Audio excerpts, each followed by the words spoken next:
Hey everybody, Josh RV Nerd of Bish's RV, and I'm just sitting here remarking to myself about how it's really funny what's old is new again. This is one of the most classic retro throwback solo and couples camping, just a camper, not a glamper kind of floor plans out there. It's been around since the dawn of camping time, and Cherokee has given it a nice facelift in this new Wolf Pup model right here. What's interesting about this, it is a small, lightweight. It might be a good fit for one of the larger mid-size tow package like pickup trucks or like heavier tow package SUVs right here, because they actually put like a very hefty axle on this, and it has surprisingly good cargo capacity for a single axle RV. They really bulked it up and gave it some nice heft, but that also means it's not the lightest weight little single axle camper, but it's also not built on the flimsiest foundation, so it ain't a bad thing necessarily. But it gives you a private front bedroom, which is really hard to find in little RVs like this. There's not a lot of single axle stuff with totally private bedrooms sleeping out there. Usually you're sleeping in the open air like a hotel room, hoping nobody comes in at night and looks at you while you breathe, you know, something weird like that.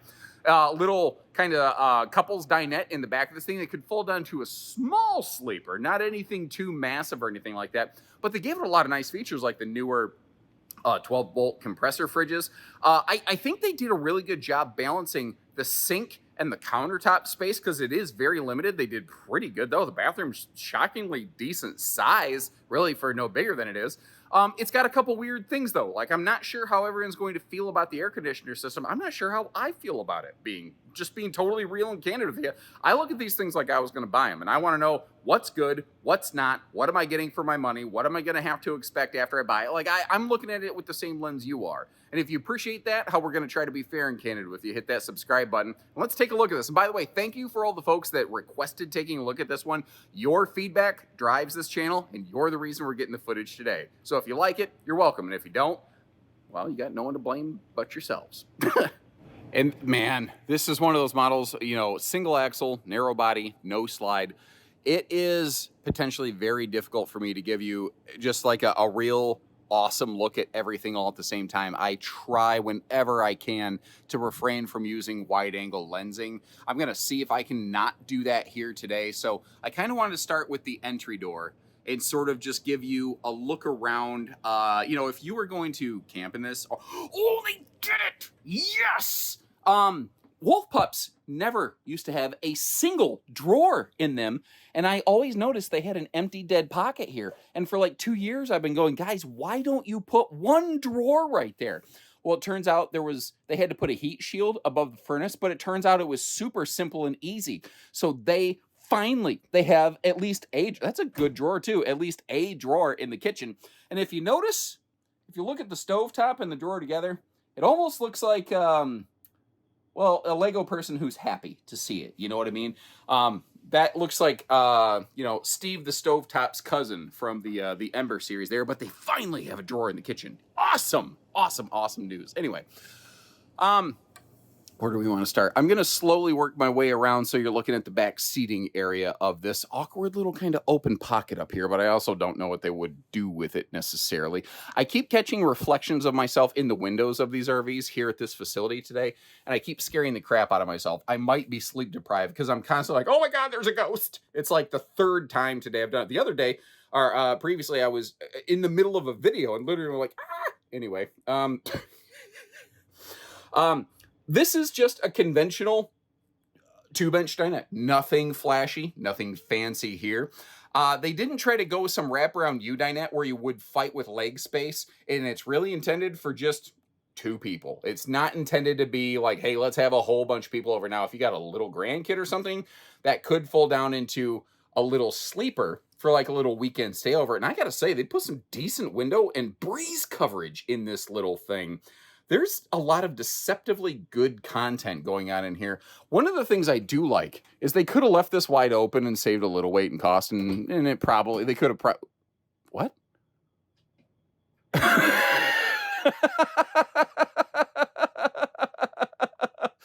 Well, we found a way to turn the light off. Anyway, they put cabinetry up here. It doesn't have a strut, but at least it's storage.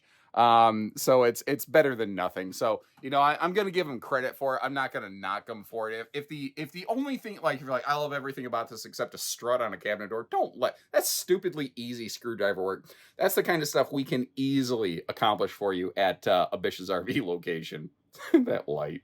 And again, like I said, that's not going to fold down into a giant sleeper. It'd be good for a Doberman or a younger grandkid. And remember, fellas, every dinette can become a sleeper dinette if you talk to your wife wrong enough. That's it's pretty true, by the way. That's not just a joke, so, you know, keep that in mind. Now, it's not like it's easy access, but it's not terribly hard to get to. They do have full storage down here below the dinette, and if that looks weird, like, why is that wide open?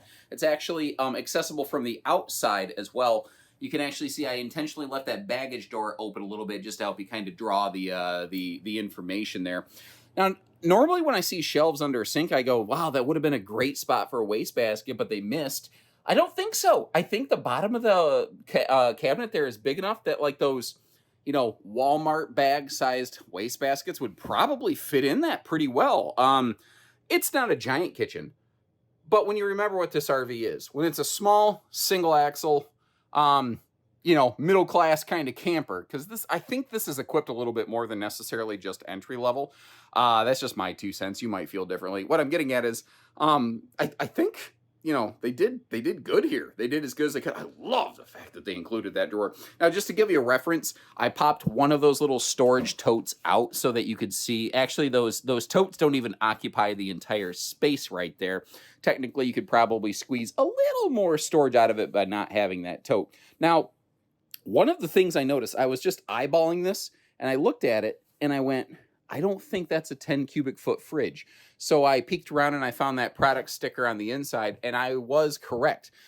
Because of the limitations, hello, squeaky cabinet door, because of the limitations of this floor plan, this is an 8 cubic foot fridge freezer, but that's still, I personally feel, very good size for a little camper like this. And it's not an entertainment focused kind of floor plan. But like if you were back here, now I'm actually standing in the open dinette storage area right now. If you were sitting down, this would basically be your view of it right here. It's not flawless, but this little camper, I don't think it's really made for like serious entertainment viewing. I don't know. Personally, I ain't mad at it. Now, it's got a full-size roof air unit, but here's the thing. I don't know that I would technically call this central air. Technically, this air conditioner does not have any ducting running through the roof, which actually means it's a very effective, efficient unit. What they did here, though, is they left a little bit of a gap at the top and bottom of the bathroom door so some air can exchange. And on the bathroom partition walls, from the main cabin to the bathroom, and then again from the bathroom to the bedroom, they left these little, air exchange vents, basically. It's not a power vent fan system. I don't believe there's any actual ducting in play right there. In theory, given the very small cubic foot of space inside this RV as compared to the power of the air conditioner that's on the roof, it should be fine. But I'm telling you, should be. I don't know for sure. I've never personally tested it. So that might be something that if you live in a hot climate, you might ask the salesperson to plug it in and demo it on a hot day. I don't know. But I want to be real with you. I want to tell you what I do know and what I don't know. What I do know is the space around the toilet is absolutely fantastic, obviously. The headroom in the shower used to be worse, but just like the drawer that was added to the kitchen, what they did here is they moved the power vent fan. It used to be just in the middle of the ceiling right here, and I would not be able to stand in the shower. Now, in that footage I provided you, obviously it wasn't the best fit, but I actually could stand straight up. I'm a little bit over 6 foot tall, wearing big, thick-soled shoes. I could fit. Now, the standard series does have the dollar store 4-inch fart fan. The Black Label Edition will upgrade to the Fajita Friday Fume Fighter, so kind of keep that in mind. And that is an on-demand water heater, by the way, in this camper. Now, it's not the most powerful on-demand water heater, but if you are spring, summer, fall camping, it should be fine. It's not the kind of on-demand water heater that will be able to overcome ambient temperatures to give you a really hot shower in the winter. And that's the extra kind of info. I don't watch other RV videos. I encourage you to. I just don't have the time to. You either create or consume content typically. I suspect very few other people are really telling you about the actual function, the real world application of a RV water heater, and I want to give you that extra info. Now, this is a short queen bed. This is that a short queen? I'm eyeballing it. It almost looks like a full size. I tell you what, cousin Garrett, RV Nerd video editor, could you across that brown banner right there splash us the measurements of that bed across the screen? That would be super duper fine and dandy. Moving on from there, over here you've got, of course, your household and USB plugs. Now, this bedroom actually does have some TV hookups over here on the opposite side of the RV. I took a 50-50 gamble. I thought they'd be over here. They weren't, but I noticed on the way in that they were over on the other side. What is cool about this, though, is you actually do have dedicated hanging storage space in here. Now, that's a little advertising poster I literally just tossed in there to give you a size reference. It's like this kind of big open pocket, effectively. Now, up top, a lot of brands will give you just flat open gap shelving above the bed, if anything. I love the fact that, first of all, they enclosed it and then they made the door swing, because if you're not going to put struts on the door to open this way, if it swings, it no longer matters. That's using your dipstick, Jimmy. Now, what's awesome is over here, you've got some really solid campsite window coverage given the size of this RV. You have a little localized 150 watt mini inverter. It's not going to, you're not going to run microwaves off that. That's not what it does. That one light gray plug built right into it can be powered straight off the battery by just a flick of a switch, which is going to be good for doing things like running a standing fan, maybe some CPAP machines. My understanding is they're not a real high draw appliance. And again, there's your TV hookups. Now, the thing is, just like I mentioned when this video began, this is not built to be the flimsiest, lightest weight little camper. I'm not telling you this is made to be a forever camper that's capable of withstanding a nuclear attack or anything like that, or sorry, nuclear attack. Anyway, is the proper way to say it. Sometimes I gotta buff up on my nerd cred there. But it's about 4,000 pounds empty in the version of it that we're looking at today. The Black Label Edition will probably add 200 to 300 pounds to this, but the base version of this has a little bit over 1,500 pounds cargo capacity. So even with Black Label Edition added to this, you still have the ability to have some decent cargo capacity on here. Now, the Black Label Edition will also, like if you don't like blue and white, Black Label Edition will just change this to just a sleek gray fiberglass that'll look really, really good. About 1.5 years, 2 years ago, Wolf Pup changed over from being 7 foot wide to 7.5 foot wide, and it makes all the difference. Like the walk-around beds and models like this are really hard to accomplish otherwise. It doesn't technically have a full pass-through because the water heater, the on-demand water heater's on the other side. Your charge controller is located over here. It's got 4 USB plugs on the face of it, which is actually really cool, because if you want to sit outdoors, keep phones and Bluetooth speakers or anything else charged up, it's very easy to do that.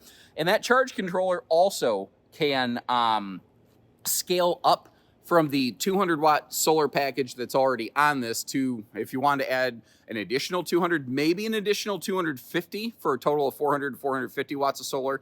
The wiring and controller and everything can handle that. You may have also noticed the gas grill quick connect down there under that compartment. This RV doesn't have a true camp kitchen. I would argue that most RVs don't have true camp kitchens anymore, really. But it does have an outdoor mini fridge with the little drawbridge style drinky drink station. If you don't like the way that it sticks out, you could always unhook those, by the way. Literally, it's as simple as you just pull a couple pins and you can let the baggage door dangle all the way down at your preference, or just close it, you know, is an option. But it does have the grill connect as well. Now, something this RV doesn't have, and I verified why my suspicion was correct on this, it does not have a big awning. Like, because of the window at the back of the RV, they couldn't slide the awning any further back. And if you look, you say, well, they could have threaded the needle between the window and the baggage door to put an awning arm there. In theory, yes, but the problem is supply limitations prevent that. People don't realize you can't just order awnings by the inch or the millimeter for those metric in nature. Suppliers ship them and build them in specific sizes, and a size that would have threaded that needle was not available on this floor plan. So, like I've said, every model has ups, downs, and in-betweens. I just wanted to be real with you about this. Really aggressive looking tire, but Usually that's the tire that you would see on the adventure package, but I don't see where this RV is technically outfitted with that. So it is possible that for one reason or another, maybe load capacities, they had to go with the heavier tire package on this model. That is possible. I do also want to point out not only just rear stabilizer jacks, but front and rears to give you a little more stability. And although this RV is not made for like Arctic camping, it's not that. Most RVs that even claim that are not.